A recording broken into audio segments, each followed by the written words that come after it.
Another issue that we got to deal with is pornography. Interestingly enough, many people engage in porn and pursue porn more than they pursue their partner. In fact, statistics have proven that pornography makes men lousy lovers. Why? Because pornography is nothing more than a woman pleasing a man, right? That's all it is primarily. And so in these scenarios, we see that women become hot in 2.3 seconds flat. And it's all about her pleasing him. But that's not real. No. Because women are like crock pots. Men are like microwaves. And it takes just a couple seconds. But women, you got to warm them up, and it takes over the course of time.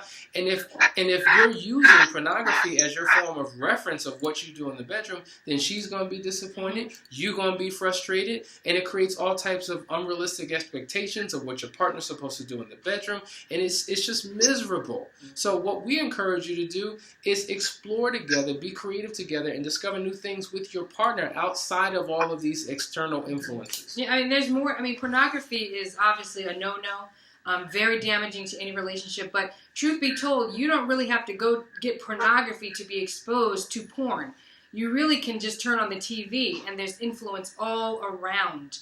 And so we've got to just, guard our gates, essentially. Guard our eye gates, guard our ear gates, pray for our husbands and keep them covered, because there's all kinds of influence coming in where, certain expectations are set. So when they turn on a regular television show and they see man and wife kissing all over each other and full of passion, they're looking at their wives and they're saying, there's something wrong with you. You need to be like this.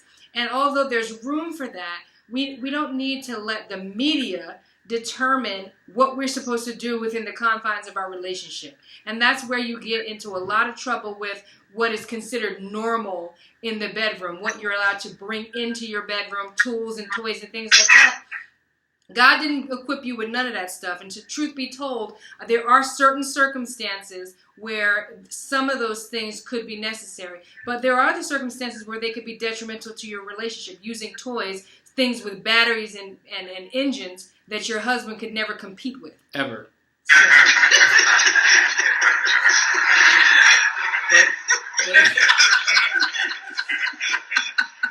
But to her point, it's case by case, right? So you have to understand that when you're dealing with marriage and relationships, you have to deal with it in broad strokes and in a general sense.